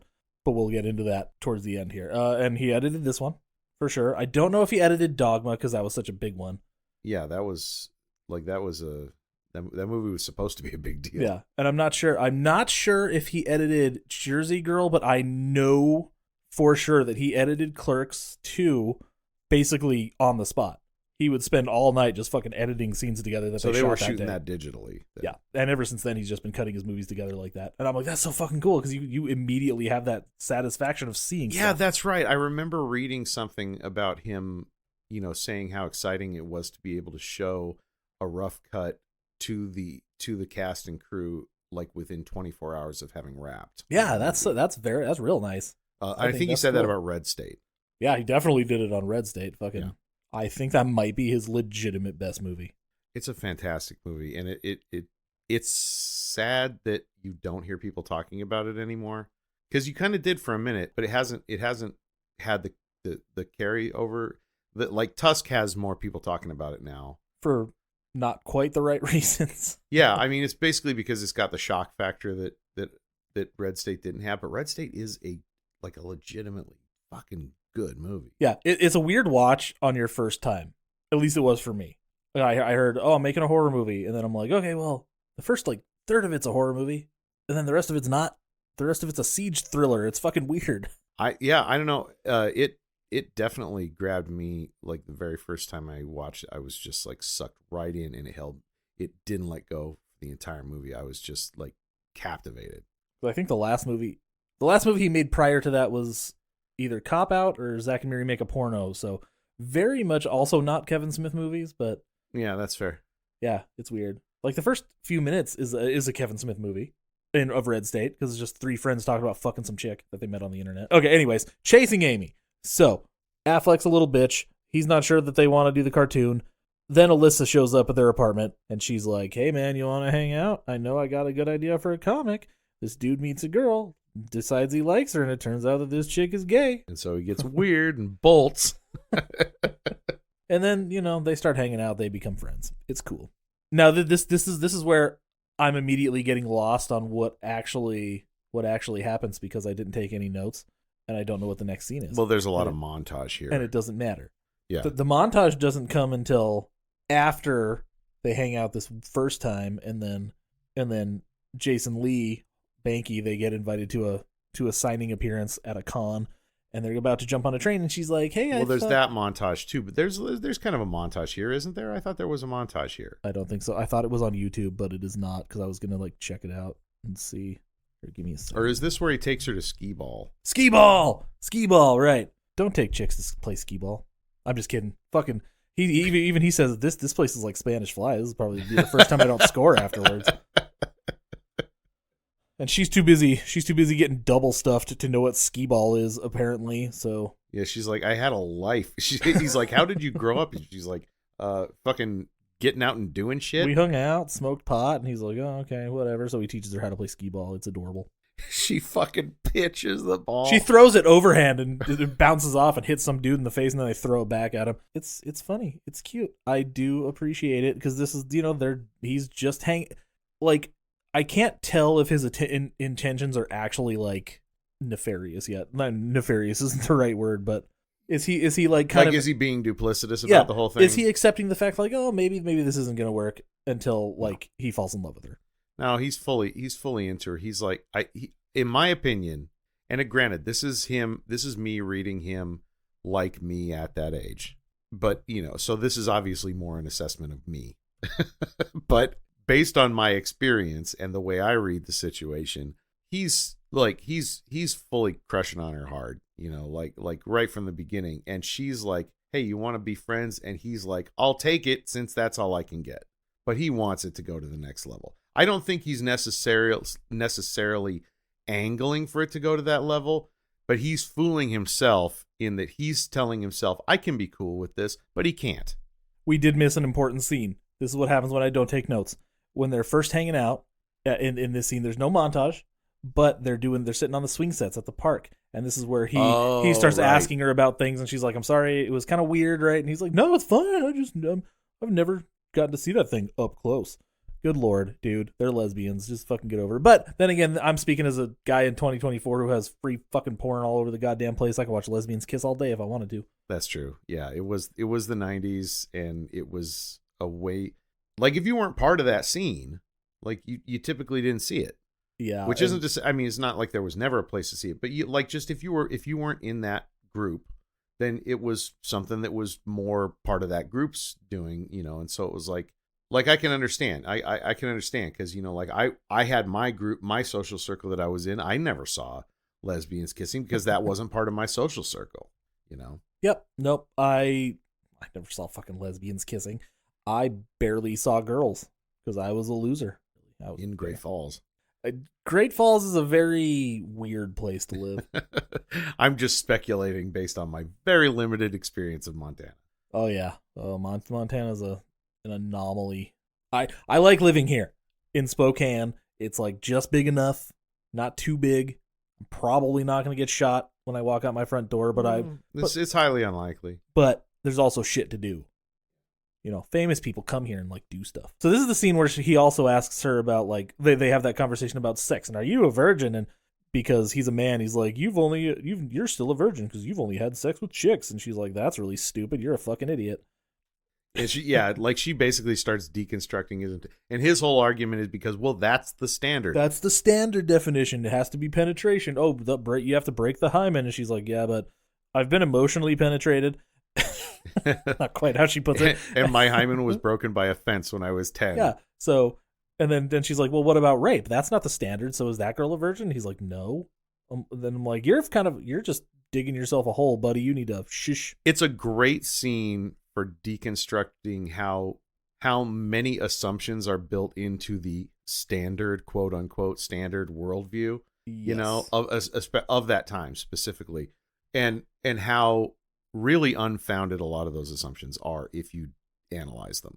And for me, this was my first crossing of that border into deconstructing my assumptions about what these things meant. And then we get the conversation about fisting. And it doesn't really go, it does miss the mark by not going into, well, I'm not going to say it misses the mark, but it misses the complete story by not going into the idea of virginity being a sort of commodification of female life, like as a trade commodity, which is really where it kind of starts from if you think about it. And if you trace the history back. But so it misses that, but it's also completely understandable that it would, because we didn't have the internet back then and people weren't necessarily that aware of the origins of things and whatnot. Yeah. I certainly wasn't until recently. But I was 10. But she challenges his preconceptions about what all these things mean, and she does it in a really smart way. And so, like, for me as a young man, this was an important movie to me in more than just helping me confront my sexuality, but also in helping me confront the idea of the assumptions I place on gender roles and the role of sexual commodification and stuff like that. Like it didn't necessarily answer all the questions, but it started me questioning my assumptions. Were you shocked when she brought up fisting? Yes, very much so. So was he. Now don't get me wrong. This wasn't my first encounter with the idea of fisting. That came from a Christian tract on the evils of the homosexual agenda. Oh, good Lord. it told me the term fisting, and I was instantly like, that sounds awesome. I want to know what that is all about. And so like it was literally like several years before I would encounter this movie, which sort of like explained it a little bit. And fisting continues to be an obsession of mine. Speaking of porn, this is where we cut to the train station right before the montage. So you were kind of right. Like right after this, the montage happens where they're gonna go to a signing appearance, and then Alyssa calls and says, I'm gonna hang out. My sister's gone, and everybody's fucking gone. So I thought we could hang out and do stuff. And Holden's like, okay, Banky can do it all by himself. It's fine. But right before that, he's like, dude, we're gonna be gone for 2 fucking days. Why do you have all this porn shit? And he's like, what? I really like to read the articles or some shit. He's like, what do you think? They're stroke books, stupid. I like variety's the spice of life. Sometimes it's a spread brown eye kind of night. Sometimes I like a little girl on girl. Sometimes, not often, but sometimes I like the idea of a chick with a horse. And I say that line sometimes, just out of context. Not often, but sometimes. I say the whole thing. I like the idea of a chick with a horse. Nice. Everybody's like, what? And I'm like, you had to be there. So he's just like, fucking go there. It'll be fine. Call me if you get bored. I like that little kid walks up to him, and then he cuts back to him. And then Black Beauty decided to do some of his own mounting. It's so fucked up. It's so fucked up. And then we get the Holden and Alyssa hanging out montage. And this is where he falls in love. She really likes him. You can tell that they get along really well because he's not evil. He's just stupid. Tit cake, the naked lady cake. It's so grotesque. And then right after the montage is over, Banky's playing some Segas, playing some hockey on the Genesis, and Holden sits down and he's like, want to do in these movies. And he's like, what? No fucking Alyssa today? And he's that chick bugs me. And then Holden's like, everybody fucking bugs you. And then he uses a bunch of homophobic slurs while he's fucking talking shit at the game. I get mad at games too. But then, Holden's like, dude, if you feel the need to fucking curse the TV, if you get so mad at the game, you try not to gay bash it. You're not that kind of guy. I really relate to that because I don't know about the culture you grew up in, but the culture I grew up in was very much like that. Like gay slurs, completely acceptable. Oh, absolutely. Totally acceptable. And I mean, me and all my friends constantly, like if something sucked, it was gay. It was gay. Everything's gay. If you were a fag, if you were a dick, you're a fag. Yeah.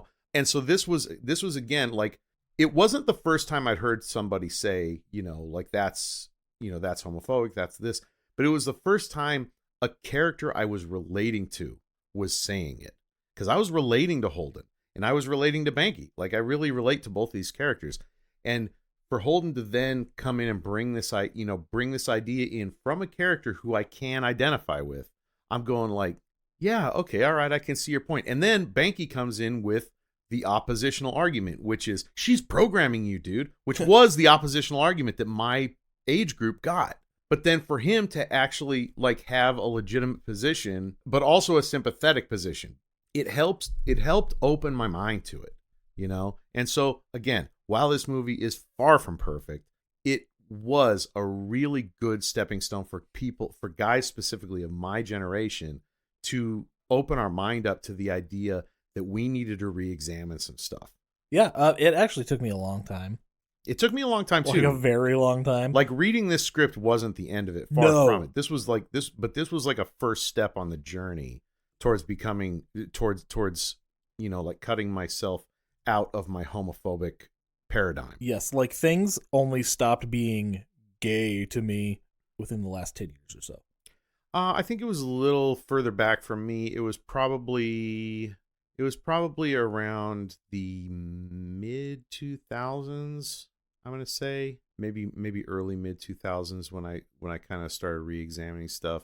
I still had friends who would like constantly call stuff gay, and while I wouldn't necessarily do it myself, I wasn't like correcting them or anything like that.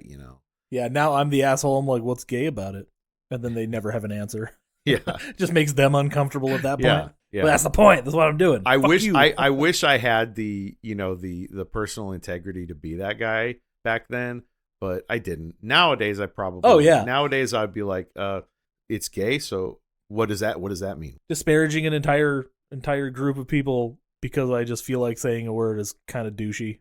So don't do that. This is really important scene. So they're doing the thing. He's all pissed off. Banky's all pissed off now. Holden's gonna try to start a new page, and Banky's like, dude, what the fuck are you doing with this chick? I'm fucking in love with her. Oh, I guess we haven't gotten there yet. We're not in love with Alyssa yet.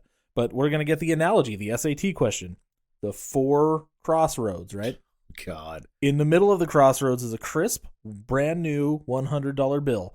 On one side, you have a male-friendly, affectionate, lipstick, lesbian, non-political agenda, right? And then down here, you have a fucking angry as fuck. What is it? Agenda of rage? Agenda of rage. Bitter, yes. Angry dyke. And then over here, you have the Easter Bunny and then Santa Claus. Which one is going to get to the $100 bill first? And then Holden immediately was like, the man-hating dyke. Of course it is. It's got to be. And he's like, do you know why? He's like, no, I'm sure you're going to tell me, though. Like, it's like, because the other 3 are figments of your fucking imagination. This was such a prevalent idea I mean, it probably still is. That there's only like big butch lesbians who hate men. And well, just that all lesbians are, just filled with man hate. Like, that's the only reason they're lesbians is because of man hate.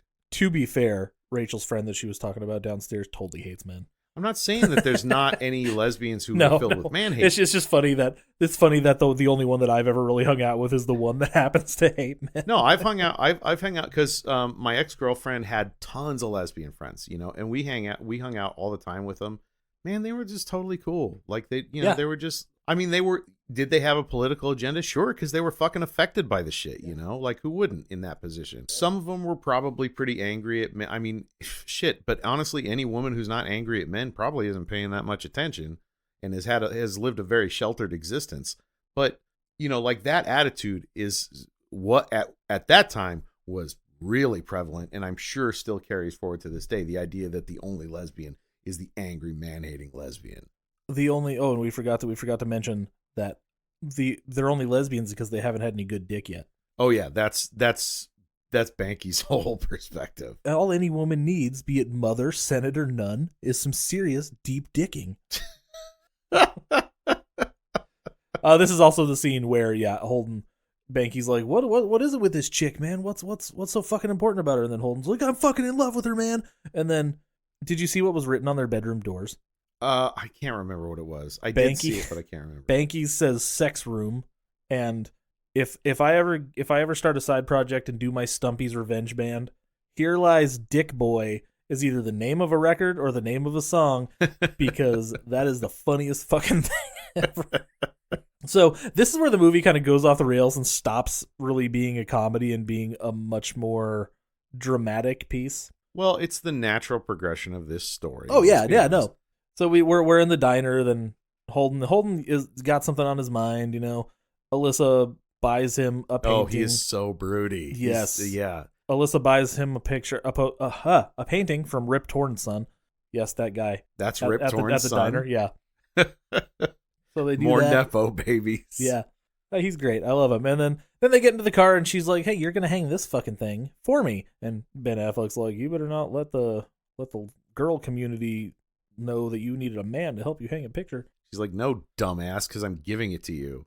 So you'll always remember us." And then that sends Holden off onto this thing. And he has to pull over, and she's like, "Oh shit, what's happening?" Okay, so 21st century rewrite. Oh, I was thinking about that, by the way.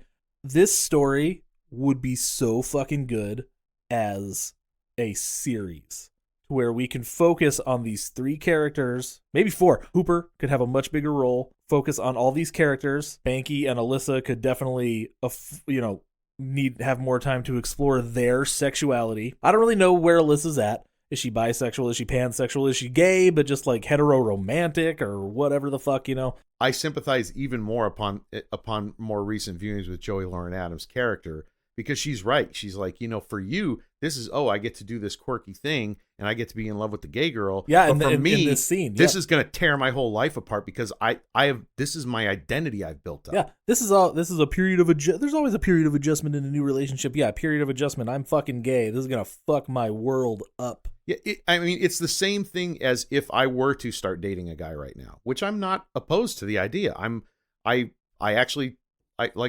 told you, I did swipe right. I've swiped right on a guy on the I was dating actually app, going to ask if there's but like it never turned, the Yeah. guy didn't swipe right on me, fucking dick. but if he'd wanted to, I absolutely would have given it a shot, But if I suddenly did that, that would be a huge fucking adjustment for me to have to make with my family and stuff. well, yeah, for like everybody around. I would you. have to have Yeah. so many conversations that would be so fucking uncomfortable. Well, you wouldn't have to have that conversation with me. At I know. least. I know. There are a lot of people Yeah. I wouldn't have to have any conversations with if I told my sister, any of my sisters. If I told any of my sisters, they'd all be like, "Awesome." You wouldn't have to good play for the you. fucking pronoun game. No, not at all. Not at all. I'd be able to just be like, "Yeah, I started dating this guy," and my sister would be like, "That's awesome, man. Good for you." So you kind of did jump into the scene a little bit. And my brothers too. Like, nothing against my brothers either. I just know my sisters would be like immediately. There would be no problem immediately. Mhm. My brothers, there might be a little adjustment where they'd have to be like, "Oh, let me reframe some Oh, things," like and then that's they'd be new. like, "Okay, Okay. all right, no, I'm on your side. I'm in favor of it. It's just I need to adjust some things, And no judgment against them. Like, we were all raised super Yeah. homophobic. It's like sort of fair. And we're all trying to get out of that. Kind of a bummer, but still, it's a thing that might Yeah. have to happen. Yeah. But you dove into that scene a little bit. We're talking about the scene where Affleck fucking I'd use the word confesses his love, but it's more like unburdens his soul and Very puts much, the burden yeah. on hers instead. Yeah. Holy shit. Oh god, this one hurts the most because this is the one where he's the most me. Yeah. Well, I totally get the need. Past me. Yeah. I will say that. Past I me. totally understand the need for him to do that, but there is a way less aggressive way to do this. And I understand it's supposed to be passionate and crazy. So they're having this conversation, and she's like, dude, fuck off. I'm fucking gay. There's no way this is fucking happening. You're an asshole for doing this, for even fucking bringing it up. And she is correct. She storms off, and it's raining and shit. And I call this Topanga should have gone to Yale. Oh, is that where the correlation is? Yeah. Topanga should have gone to Yale, because just like Topanga did not go to Yale, instead she proposes to Corey at their fucking graduation. Yeah. Alyssa runs back into Holden's arms. No. 2024 remake, that part doesn't happen. Well, then the story kind of ends there.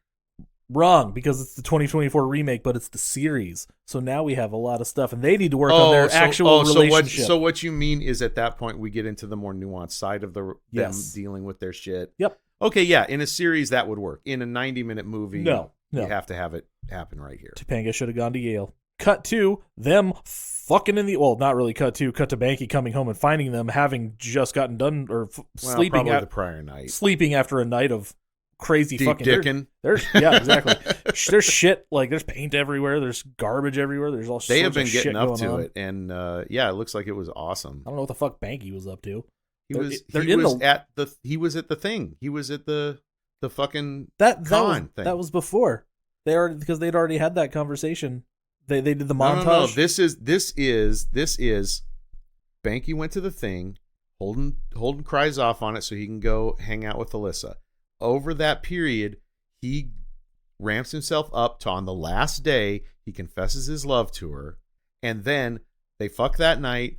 Banky comes home in the morning, returning from the trip, and finds him. Well, okay, so they do the montage, and then they have that conversation on the couch, and then the analogy, and then he goes to the diner because during the montage, that's when he's at the montage starts right after the couch conversation happens after the montage. Yep, after the montage. Yeah. Oh, I was misplacing it in my head. Okay, what the fuck? It cuts right from the Easter Bunny man-hating dyke conversation to them at the diner. Oh, Jesus! All right, I was way off. Yeah. Okay. So, but now that you meant, now I got to completely reassess. Where the my fuck timeline. was Banky? What the fuck was he doing? Question. What was? Because they're in the living room, aren't they? Was he drunk? What the fuck? No, he is coming home from somewhere. He was clearly gone for the night. Yeah. What the fuck was he doing? Fucking Hooper. He was fucking Hooper. Anyways, that's why Hooper has such an inside track, because he knows what Banky gets up to in his private life. Yes.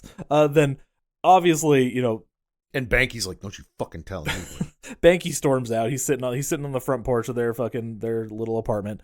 Holden comes out. He's like, "Hey man, she's got boxers on." He's all happy. He's in such a good mood. He does not realize how fucking much this is going to affect his friendship. Banky realizes, though. Banky automatically sees it. I mean, Banky's a little bit stupid about it, obviously. He is, but at the same time, he's right. He's kind of right. Like, this is going to end badly. He's right. He's just being an asshole about it. He is. He's not approaching it. But he has legitimate concerns, and I do like that he's like, this is gonna, I'm just worried that this is gonna tear down something I've spent, years building. He's like, it's not. And he's like, it's not going to affect the comic. He's like, motherfucker, I wasn't talking about the comic.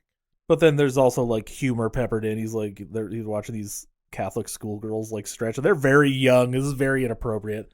He's like, I wish I would have gone with more Catholic schoolgirls when I was younger. As it stands, I have no. And then she unzipped her jumper stories. And then he's like, dude, if when you go out with Alyssa and both of your heads turn at a really nice looking chick, it's going to eat you up inside. And I'm just thinking, no, it wouldn't.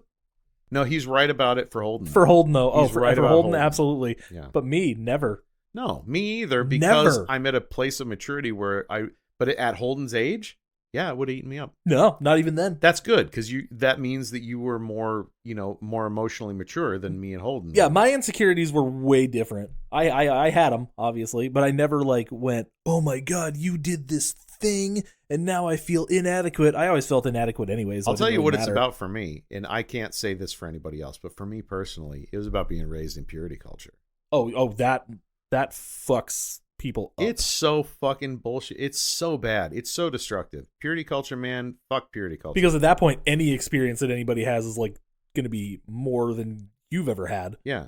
And you get really insecure about it because you spend so many years being taught about how bad it is and how much. I mean, literally, like some people have put out. There's some great Instagrams and TikToks that put together like videos about purity culture, and let's quote things that are actually taught in purity culture, and but like you spend all this time being taught, well, you wouldn't want a sandwich that a bunch of other guys had licked, and all this other shit, No, but I might want a chick who a bunch of other guys have licked. And basically commodifying women, because it really is about commodification, commodifying women down to an object that has been used, and now you're buying used goods. Like treating a woman as goods to be bought, or even not just women, because I will give this much credit to some aspects of purity culture, some, not all, but the ones I was raised in,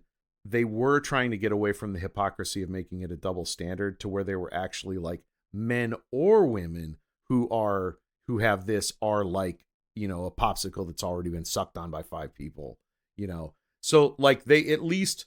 That's not where it originated, but that is where it was at in the culture I was in. So I will give it that much credit in that it was trying not to be hypocritical about it. Those are all really bad examples because I don't want to share my food, but I don't mind sharing my women. Exactly, because a woman is not something that you buy and consume. They're a fucking human being. It's not the same thing. So they have their little conversation on the porch, and then Alyssa has to admit to her group of lesbian friends that she's dating a man, and then one of them goes, another one bites the dust. And I asked Rachel, I'm like, what the fuck does that mean? That line has always bothered me. And then Rachel's like, well, oh God, what the fuck did she say? Something about, I don't know. Yes, let's get a female perspective on this because I am curious. I know what I think it means, but I want to hear what an actual woman thinks. I can't remember what the fuck she said because I feel like she would have more founded and grounded information than I would. Mine's all hypothetical. Something about kind of society tricking women into not being lesbians or something. God, what the fuck did she say? I'm gonna have to. You tell me yours, and I'm gonna text Rachel really quick. Yeah. So my idea was like that. Because coming out as gay in the first place, is such a struggle. That part I actually do know from a level of experience, not the full level, because I'm not fully gay, so I didn't have to have that struggle. But I understand to a degree what a struggle it is to come to grips with the fact that you have feelings that your society doesn't necessarily embrace fully, and to be okay with that and to come to peace with that, and then to admit it not only to yourself but to the community around you, to make that a part of your identity, and to make it a part of your identity that others see and accept, or at very least cannot deny. Like, that's a big deal. That's a big struggle. I've only had to deal with the smallest part of that, and it's a struggle for me. Then feeling like that has been stripped away from someone who achieved it by them returning to a heteronormative relationship. You know, I could see that being very deflating to someone who's a member of that community, who had to go through that struggle and who watched you go through that struggle and now feels like you've betrayed them a little And just bit. gave up to go fuck a dude. Yeah. Almost like, you know, like you're undermining because there is that belief, you know, that Banky belief of, I don't even believe lesbians exist, you know? And so like they're fighting for legitimacy, and then to have someone go back to the other side and sort of in the mind of the broader audience undermine everything you've just been arguing for. So like I can understand that being a betrayal of sorts. That's exactly what Rachel said. Then we get the scene where they're Holden and Amy, not Amy, it's Alyssa. Holden and Alyssa are None of us are above it. waiting for God damn it. Chasing Alyssa? Waiting for Amy to show up, and she never fucking shows up. Who's fucking Amy? Where she tells Holden, he's like, well, why me? And she's like, well, you know, I'm opening myself up to girls. I wanted to make sure that I didn't limit my chances of finding that one person that I want to be with, essentially. This is the one where I'm feeling like the fact that this was written by a hetero cis male is probably showing the most in this sequence. Yeah. But, you know, she's still, you know, Joey Lauren Adams delivers it with honesty and, you know, she's very compelling in this scene. And so she sells it, even though as I'm analyzing what she's saying, I'm saying, yeah, this kind of feels like it was written by a dude. And then, oh man, here's where shit starts to really fucking unravel. In the next scene, in walks Banky with a fucking yearbook from the high school that these two did not go to, and we're going to talk about Cohee London and Rick Darris. And Rick finger cuffs. And finger cuffs. Rick Darris, as you know, is the guy with the fucking milk, and he's the personal trainer from Clerks. Oh God, I forgot about that. You know me, I'm bad with names. Yeah, so that's him. And they mentioned Cohee in Clerks also. I do remember that they mentioned him because I remembered his name from this movie. Oh, and so yeah. the last time we watched Clerks, I was like, oh, that's the guy. Okay. And then, as it turns out, the name Fingercuffs comes from Alyssa used to hang out with Rick Darris and Cohee London at her house because their parents were never really home. And one day, Rick Darris whipped out his dick, started chasing her around the house with it. She dropped on her knees, started sucking it. Then Cohee, I want to call him Coheed, but it's Cohee with no D. I think the H is silent. It's just Cohee.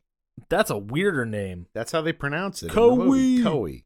I want to punch the fucking dude giving the monologue here.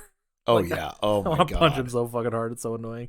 But then he takes her and he fucks her from behind. So that day we had her locked She up had tight, us trapped like yeah, finger cuffs. like a pair of goddamn Chinese finger cuffs. He's Gross. such a douche. That is fucking disgusting.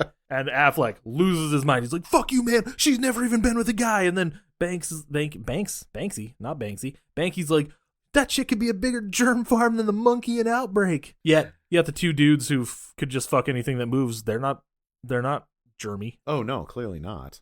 It's her. And presumably all the girls that they've fucked have definitely fucked more than one guy, but it's Alyssa, and she's supposed to be a gold star lesbian who has never been touched by a man before, which is so immature. Dude, you don't want to be the first one. That's fucking boring. Because guess what she doesn't know how to do? Anything. Again, purity culture, man. Purity culture. I know. And then we cut to another one of my favorite scenes where Hooper and Holden are in the fucking record store, and this just drops the fucking revelation on him like, dude, anything that you think you have been the first to do has probably been done long before you got there. That every man wants to believe that they're Marco fucking Polo during sex. Yeah. It's true. Which is actually a perfect analogy because Marco Polo believed he was the first to do it, and he was the first to take that Okay, route. that's even funnier. Yeah. But yeah, he wasn't the first to get there. Yeah, he got there and there were people there. It's like everybody awesome. was already there. I didn't even think about that, but yeah, it's kind of a longer scene than that, but that's what it boils down to. And it's a great scene because Hooper is just funny as fuck, and there's a little kid that shows up, and he has to go and sign. It's a little black kid, takes his comic over there. He's like, will you sign this? And he's like, yeah. And he looks over at Holden, and he goes, see that man over there? That's the devil. And Holden's just like, yeah. Yeah, Hooper is definitely the star of this scene. Oh, I love Hooper so much, except for him being kind of a dick and setting this whole thing in motion, asshole. He's trying to set it right here. He's trying to set him on the straight and narrow. Just be like, dude, get over yourself. You ain't the first. You never have been the first. Stop thinking it. Who gives a shit? Because really, who gives a shit? And then in the next scene, here's Kevin Smith trying to get artsy again. Alyssa and Holden are at the fucking hockey game. And he is not being subtle, like, oh, you like visitors, huh? How about that? And then he's just like, oh, do you remember Rick Darris? And she's like, oh, yeah, we used to hang out all the time. He really took advantage of my parents being home. Cohee London. She's like, oh, Cohee, I remember him. I haven't thought about him in years. And he's like, oh, yeah, so what'd you guys, like, do together, you know? And then this is all happening kind of as these hockey players are fighting, and it cuts.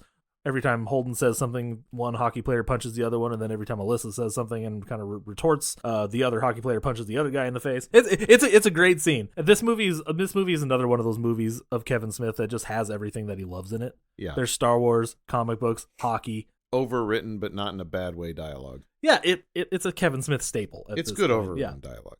Nobody fucking talks like that. Eventually, she gets to a point where she's just annoyed. She's like, I blew him while Holden... I blew him while Cohee fucked me. Is that what you wanted to hear? He's like, what? Excuse me? Like, you knew that already. And then he acts like he's shocked and stuff. And she's like, duh. Everybody, it's the most fucking obvious thing in the world. You were obviously fishing for it. And then the guy next to Affleck's like, yeah, man, even I could tell what you were going for. Guess who that is? Is it the guy who was rolling the eggs in Clerks? No, his scene got cut out of the movie. It's Rick Darris, man. That's Rick Darris? Yeah. So I want to believe that Rick Darris grew up to not be a super douchebag, and he's just kind of like, yep, that's a thing that happened. I'm going to go ahead and just kind of be a bystander until I want to make my one snarky comment, and then I'm just going to shut up. That's great. I had no idea.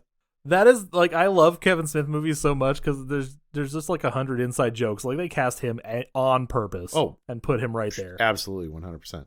Unless it was one of those things that they didn't even notice. Nope, it's not an unless. I wish. He was cast on purpose. My favorite thing in the world would be if they just like accidentally had him there that day. The argument continues out into the parking lot, and this is where she says, you know, dude, I did these things, and I don't think I should have to apologize. I don't want to apologize. There's no reason for me to apologize because I didn't do anything wrong. These were my decisions. I'm not making apologies for them to you or to anybody. And he's like, but you got fucking used by these two dudes. And she's like, I used them.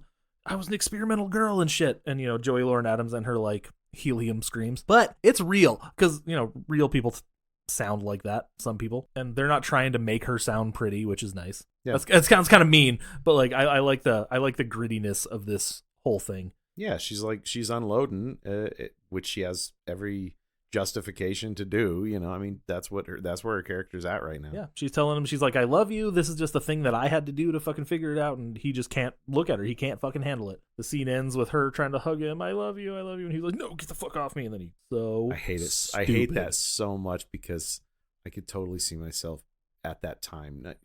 I never had that specific encounter, but I could see myself being that way during that encounter, and I just fucking hate it. I'm glad we've all grown up a little bit. Like, I would never be like quite that weird, but like I guess I was never insecure about sex stuff. You know what always really bothered me, because it made me really uncomfortable, and I think I know why now. Drinking made me so fucking uncomfortable. I hated it when people would drink around me. That drove me crazy, and it must have been like some subconscious thing, because I didn't like it when my dad drank. I thought that was weird. My stepdad was an alcoholic, which I didn't know for years. I did not know. Or alcoholic drug addict. I don't know what the fuck he did, but it was something. And everybody in my family, to some level, was addicted to some kind of drugs or alcohol, and so it always bothered me. Like, I'm over it now. Like people can do whatever the fuck they want, because I'm more comfortable with myself, which isn't great because I still suck. But like Billy Bob Thornton's like, you can't help yourself because yourself sucks, in School for Scoundrels, I think. I don't think I've seen that one. I've never seen it, but that was in the trailer, and I really like that line. So it's basically, we get like a 3-second sad montage where Affleck's sitting on the couch all, bleh. Where's this in the sad Affleck meme? Banky just sits next to him and says, the girl? And then he nods. He's like, oh, he's just being a friend, because he knows he's bummed out. But Banky should also know that it's his fucking fault. Really? And even Alyssa, by the way, she says, dude, if you would have just asked me. Yeah, she's like, I'd have told you. I would have told you. Didn't have to be fucking weird about it. In public, no less. In public, too. Yeah, that's fucked up. We're at the diner. This is the scene everybody in the fucking world's waiting for. Jay and Silent Bob show up. look at this morose motherfucker right here. Looks like somebody's shitting his cereal. Bong! So this scene's also really funny because apparently Jay is the perfect counterpoint to everybody's like maudlin attitude throughout this scene. Even Silent Bob, like he comes in and he's got his Amy story and Jay's over here like, the fuck you talking about, you tubby bitch? You know? So they're there meeting Holden because they learned about likeness rights because they deal to a lot of lawyers. Side note, where's the fucking story where they figure that shit out? Because I want to see Jay and Silent Bob figure out like why they're not getting any money for this comic book that's basically based on them. Or like really them figuring out that comic is based on them and them going to get money. Like they can't do it now, live action. They could do an animated movie or a comic book or something. That's true. They could bring back Clerks, the animated series. So apparently this was kind of a rough shooting day for everybody. This whole production was really rough. I'll tell you why. Again, once we get to the end, we'll talk about like the budget and all that stuff. So they show up and Kevin, like Jay, tonight we work with Jason Mewes, could be the longest fucking night of our lives. He's because they were there for like one day, and apparently Jay just mostly just snappy got all of his dialogue. It was Kevin who was fucking everything up. And the way Kevin describes it is like, so I'm like Jay nailed his lines, and I'm just like, you're chasing fuck. What's the line? It wasn't quite like that. You can see it in the bloopers and the making of and stuff. But he's just like, you're chasing Amy, and it's fucking. What's the fucking line? And you just see him keep on fucking up. But he keeps on correcting Jay every once in a while, and I'm like, he's fine. What are you doing? Yeah, I gotta watch the outtakes for this. It's entertaining. That documentary is really good. It's a feature-length documentary. It's like 80 minutes long. This is where we learn who Amy is. Apparently, Kevin knew a chick named Amy that he went out with, and a bunch of people asked. I don't know if this is true. This is like from an evening with Kevin Smith, who's like, it's not about her, but I liked her name. But you know, they talk about. They ask Holden why the long face horse. I always say that to people too, and they don't get it either. Which is obviously, it's got to be from another movie or TV show or something. Was it from Mr. Ed or something? You're Mucking with a G. That's also from a movie that I can't remember the name of because I looked it up and I forgot. Chasing Amy. You're Chasing Amy. It's basically about Silent Bob a couple of years ago. Jay's like, where the fuck was I? Which doesn't make sense due to a later line that Jay will say. But, yeah, that had to be improvised and it somehow got left in. So Bob was dating this girl, and it turns out that she was dating somebody else prior to that, and it turns out they brought some people to bed with him, and he just couldn't handle that. So he started like attacking her and saying like, "What the fuck is wrong with you? What the fuck? You know, they used you and all that shit." Same conversation Holden just had with Alyssa, like literally the exact same thing. And then he's like, I got fed up and I fucking walked. And Jay's like, "Fucking A." Like, no, idiot. It was a mistake. It was foolish pride that eventually gave way to regret. But by the time I figured my shit out, she'd moved on, and all she really wanted was me. She just wanted the Bob, right? That little line had to be improvised also. Apparently he said a bunch of people were like, why do you get to improvise? He's like, because it's my fucking script. I can do what I want. Which is such a mid-20s Kevin Smith thing to say. And yeah, so it all boils down to he's insecure. He needs to chill out. But by the time he figures it out, she'd already moved on and is now with somebody who can handle her shit. Even though fucking Hooper and it took Silent Bob talking to fucking get Holden to realize that he's a dumbass and he needs to just make a really bad decision, which we'll get to here in also a minute. And then they get up to leave, and he's like, where are you guys going? The fucking mall? And he's like, fuck no, we stopped that shit years ago. Also, what's this fucking stuff you guys have us saying? Snoochy boochies? What the fuck is that? That is fucking baby talk. It's like Jason Mewes literally talks like that. That's why it's in the movies. No, but what's great is the idea that Jay doesn't remember talking like that, and so in his mind, it's some idiotic shit that they made up. Well, because apparently that's a conversation that Jason and Kevin had together. He's like, "Why do you have me saying that?" He's like, "Why do you say that?" He has that Tommy Wiseau level of just not knowing what the fuck is going on. Yeah, because he's on so many drugs at this point. Yeah. He just can't. Then they leave, and then, so Holden's left there to kind of think about his own shit now. And that's the problem. He overthinks it. Oh boy, does he ever overthink it. No, this is what I was talking with Sophie while we were watching this, and I said, yeah, this scene hurts to watch because I absolutely have been in that position not this specifically, you know, but You a did. position where I got too into my head. I overthought it. I came up with what I thought was the genius solution to the situation. And the second I said it to the person whose feelings I had not considered or consulted, they were like, "What the fuck is wrong with you?" And I was like, "Wait a minute. I've got everything figured out. Why are you not with me on this?" Because I'm not your fucking whore. Yeah, exactly. Because, you know, they're a human who has thoughts and feelings too, and might have some fucking input into No. where you're going with this. So maybe you should consider that before you come up with your genius plan. Yeah, this scene hurts to watch. And also, I'm realizing that I quote this movie a lot because some people are like, "Fuck you," and I'm like, "Not even if you let me videotape it." Not to mention the people that I'm saying that to are probably young and don't fucking know what a videotape is. Yeah, probably. Because what if you're 25? Do you know what a videotape is? I love that young people still use the word film as a verb, you know, like we're filming this, but it's all on their phones, you know, like digital. Like what else? What other word is there? Shoot it. Record. I guess. Record. Yeah.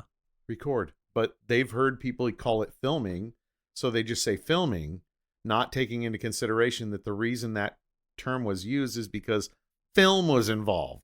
Oh yeah. Speaking of film, apparently this is the only time Kevin was apparently kind of a dick on this set. He got really pissed off at people a bunch of times, probably because The auteur, Kevin Smith. it was probably because the budget was so tight and everybody was fucking stressed out. Yeah, so And he at first he got mad at the main cast because they couldn't remember their lines. They weren't off book yet, and he was like, "You guys need to fucking remember shit so we can get this."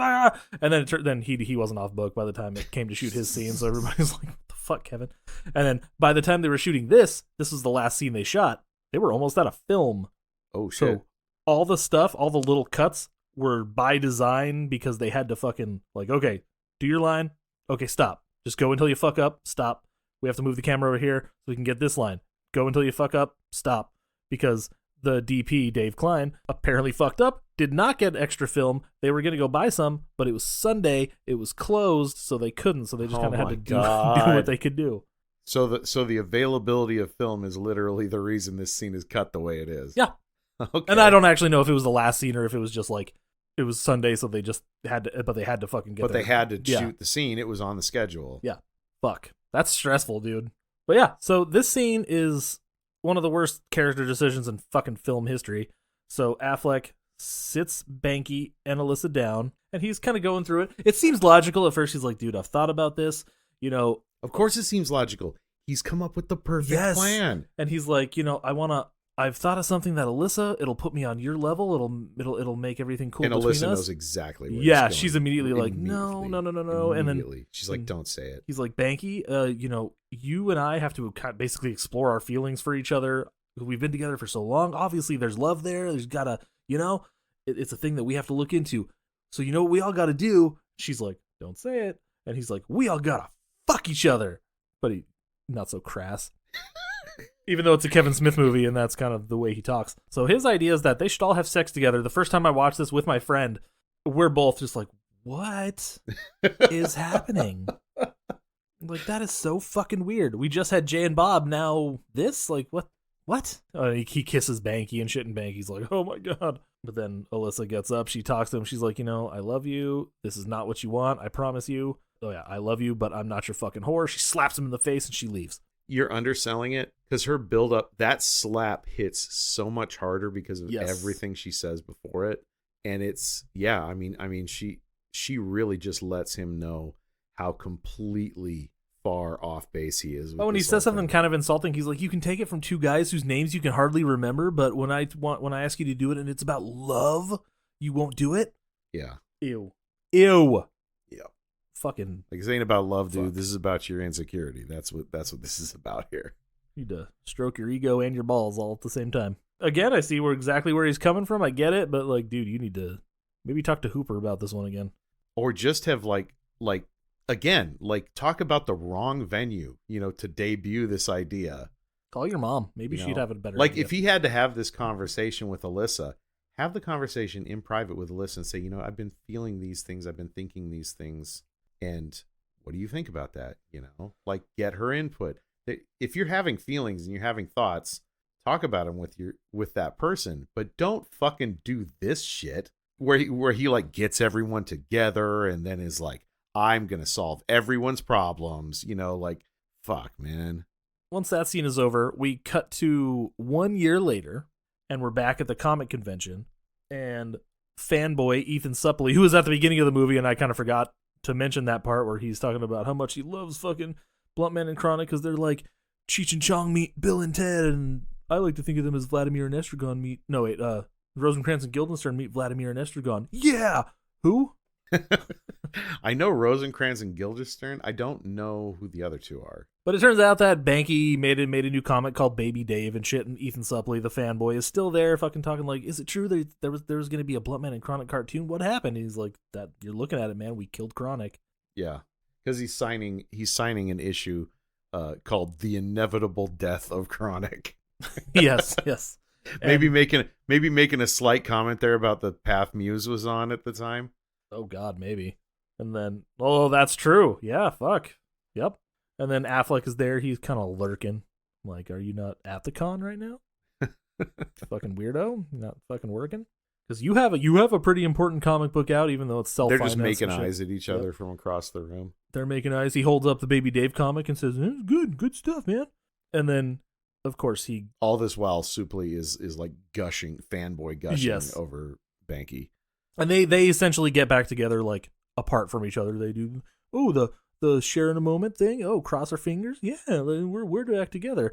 And, they are back together because Jay and Silent Bob Strike Back comes out and they fucking end up working together for another couple years, I guess. But no, Banky's the one who sold Jay and Silent Bob Strike Back. Holden said he signed off, he does. He signed away his rights. He signed away the rights. Yeah, but we don't know when. That's true. We don't know when. But the implication there, I think, is that they never really professionally reconciled or got back together. And then he goes and finds Alyssa. She's signing comics and shit. Kevin Smith's sister is sitting next to her. Must be her new girlfriend or something. What is that, Kevin's sister? Yeah. She's the one who artificially inseminates cows or whatever she manually masturbates caged animals for artificial insemination in Clerks. What was the reference she made that like either Alyssa or a fan or something like that made a reference and she didn't get it at all? Oh, yeah, it was like one that she really should have gotten. I can't remember. A Vulcan. She's like, "What's that guy with the pointy ears? That's right." She's like, "What the fuck's a Vulcan?" I'm like, sure. What rock have you been successfully hiding under for the last 30 years? That's just somebody who's willfully ignorant. I think thinks they're too fucking cool for all the nerd culture. Oh, most definitely. But then Affleck comes, drops a comic in front of her, and she's like, "This isn't one of mine." And it turns out it's one called Chasing Amy, and it's all about her. And he self-financed only about 500 copies, and he saved her one. He's like, I finally had a story to tell. I finally had something personal to say. So they essentially reconcile, which we actually get confirmed 20-some years later. What's the confirmation? Jay and Silent Bob reboot. They are not together anymore, but they're best friends and co-parenting a child. Oh. They're not married. Because fuck, I forgot about he's that. like, we're not married. Married people don't like each other. But they're friends. But he like sperm donored the baby, right? Yeah. Yep, and they're co-parenting, and he's just like, and he talks about how like this little girl whose name is Amy, by the way, played by Jason Mewes' daughter. Oh, that's sweet. Jason Mewes' real life daughter. When in the movie, Jason Mewes' daughter is played by Kevin Smith's daughter. Well, that's a lot. They're all essentially family. There are so many layers to this. Yeah, so that's the end of Chasing Amy officially. Everybody's happy, kind of, I guess. Well, I mean, it's a bittersweet ending. It is a very bittersweet ending because there is no like reconciliation, so to speak. I mean, they don't end up together. She ends up on her path. He ends up on his path. He apologizes. Banky ends up on his path, but they reconcile. They make peace with each other, I guess is what it is. They make peace. Yep. And obviously they stay friends, all of them, which is nice. I really like that happening because even though Kevin Smith's an immature fucking man baby, his heart is always in the right place. I don't think he's ever done anything in his entire life with malicious intent, like ever. I don't know if I'd say that.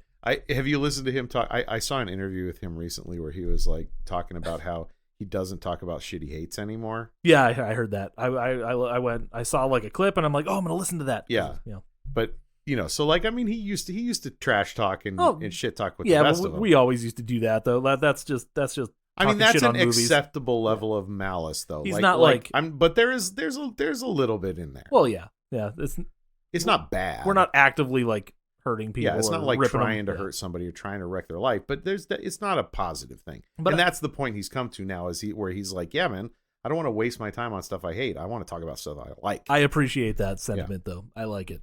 And that's mature. I mean, that's growing up. So let's talk about the budget for a minute. So the story about of the budget is really funny. So obviously, Mallrats didn't do very well. It was a $5-some million budget, and a $5,000 return. it made like $2 million after it. Like by the time it left theaters, I guess. Worldwide. Yeah, worldwide, and eventually it made its money back on like video Sure. and DVD and shit. And that's how some of these movies work. That's 90% of the movies that we love. Is these movies that fucking didn't do shit at the box office, but like The Thing barely made its money back at the box office. Fucking SLC Punk probably didn't do much business. Yeah, but now currently regarded, The Thing at least currently regarded as arguably the greatest film in its genre, in its respective. Yeah, exactly. genre. It's one of those. I'd say Rocky, but Rocky did so fucking well. Yeah, Rocky. But Rocky was a hit. Rocky does seem like one of those movies, though. Well, it could have gone that way. Yeah, because it was a super low budget kind of indie movie. He goes to Harvey Weinstein and says, "I want to make this movie, but I want to make it with my friends. Can we have $3 million?" And they're like, "No, you can't have $3 million unless you do it with our cast." Can you guess mid to late 90s who they're casting? Mid to late 90s. You're not going to get it. You're just not going to. Give me a second though. Let me at least try. Was Christian Slater involved at all? No, that's a good one though.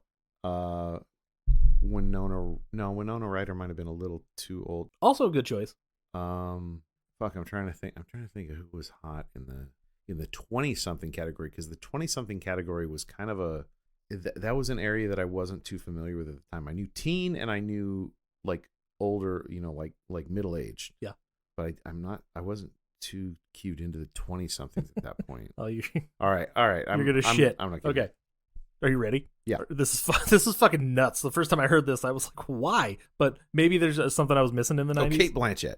No, also good though. Jon Stewart, No shit. David Schwimmer, Oh my God. Drew Okay. Barrymore. Wow. And I'm thinking like, and I'm just playing with the That would idea. have been so wrong on every level. I'm like, I know exactly who everybody's playing, but what if they're like, David Schwimmer, you're playing Banky. Oh my! Talk about playing against type. Oh God, yeah.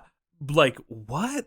That's such a random. But they had overall deals with him at the time. Yeah, I could see that. Drew Barrymore would have been great. She would have legitimately been great in the Yeah. role, I think, because Yeah. it's fucking Drew Barrymore. Yeah, Drew Barrymore could have worked in that, no problem. But So after Kevin Smith is like, no, I want to make the movie, with my friends, with my friends, Affleck, Jason Lee, fucking Joey Lauren Adams. I want to make the movie with them. Harvey's like, no, okay, then we just can't give you the money. And I'm like, that's fine. Nobody's famous yet, so nobody gives a shit. In a couple of years, it would have been way easier. so how did he get it made? They came up with another budget. Kevin went to him and said, okay, so here's the deal. You want to make the movie with a cast, and I want to use my friends. So what I want you to do is give me $200,000, and I'll make it with my friends, and then if you like the movie, you can buy it back. And he's like, okay, cool. How about $250,000? So this whole movie was made for $250,000. Scott Mosier was shitting his pants Wow. the entire time. Seriously? Yeah. And it doesn't... parts of it do look super cheap, but most of it doesn't. No, it looks pretty good. Fuck, for $250,000? And then it was edited in 9 days That sounds bad. by Kevin and Scott. And Scott Mosier had trained on the weekends to do this Avid. They rented an Right, Avid yeah. suite, and then Kevin apparently got annoyed, just being like, "Hey, do this, this," and then he's like, "Can you just show me how to fucking do this?" And then he just started doing it himself. It's a fucking crazy. This movie shouldn't even exist. And then obviously Miramax bought the movie. It won a bunch of awards and shit. Like Joey Lauren Adams was nominated for a Golden Globe. The Spirit Awards. This is actually one of those perfect movies. This movie has to exist. So they broke up, Kevin and Joey Lauren Adams, and during the Spirit Awards is where Kevin met his wife, because she was a reporter for some fancy fucking magazine.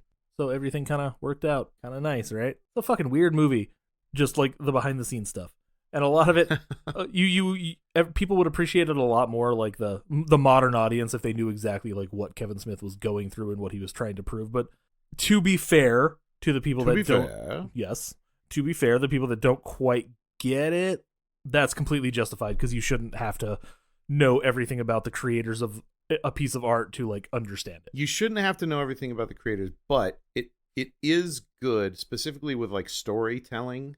You should have some understanding, or at least try and find out something about the era it was made in. You know, and like prevailing attitudes of the era, because that really is the framing device that is necessary when viewing older media or Yes. reviewing older stories specifically. Yeah, you don't have to know every personal detail about Kevin Smith. Yeah, but the era it was made in is significant. Yeah. And should be considered. I do agree with that. Yeah, so that's fucking Chasing Amy. That's the budget. Fucking Hooper's the villain, but he's not really. Hooper's just a catty bitch, and he wanted to see some shit burn. He is. He wanted to see where it went. He was like, "All right, you're gonna talk shit. Let's have fun. Let's watch this unfold." I had my own Chasing Amy experience. I met a girl, and we went out on a couple dates. I don't think they were actual dates because she didn't want them to be dates, but we hung out. We went to see 300, I believe, and then I took her home, and I tried to go in for a hug, and she shook my hand. It was very awkward. I was newly single at the time. That's a solid shutdown. And then eventually I learned that she was chatting with a girl in New Zealand, and she was into girls. Then we became friends, and there was never like this weird bitterness, like, oh, I'm gonna flip her. You know, there's always that good. There's always that hope, like I still like you. So, you know, if you ever feel like it, I'm still here. But we were friends, and it was all cool.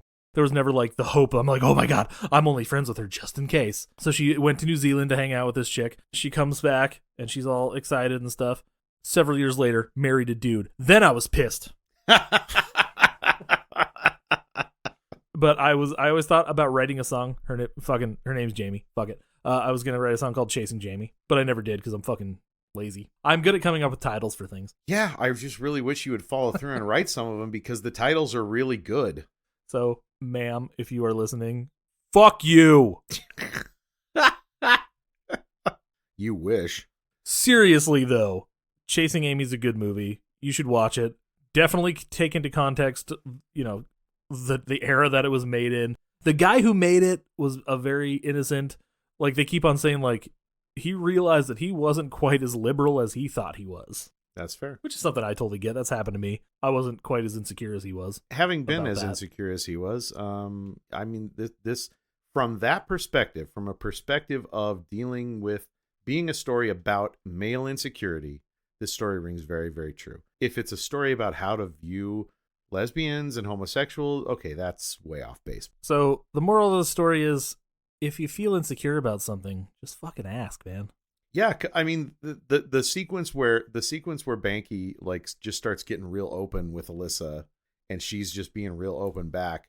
They share a real moment of connection as humans, you know, not romantic, but just a human connection moment. It's almost like you can do that because women aren't things. Yeah, exactly. Sadly, to a lot of young men, it is to this day. Yes. Fucking watch the movie. You know what? I'm kind of waiting for Harvey Weinstein to die, so maybe we can get a nice fingers crossed, a nice fucking View Askew box set. Wouldn't that be lovely? So I think we're going to be done because I'm just going to spend the rest of the time talking about Harvey Weinstein being really mean to him. Do you have anything to throw out before we get the fuck out of here? Oh, well, you know, I'm still doing stand-up comedy, so check out @SamuelMance to find out what I'm doing and where. You can find that on our Instagram account. My Instagram is linked to that one, so you can find it there in the about us or about me or whatever fucking section of our Instagram bio. So that'd be the place to find it if you're interested in my stand-up. Go to the suction section. @SamuelMance on Instagram. Oh, the suction section. That's the name of our new podcast. I don't know what it's going to be about. Plungers, maybe? Or just all the dick we suck. I'm in a band called Not For Nothing. You can find us on Not For Nothing Music. We have stuff happening. It's fine. Go there and you'll fucking figure it out. They're playing shows. They're fun. We're fucking rock stars. They got a CD out if you want a physical copy. We do have CDs, but shipping is hard. I bought mine. Yeah.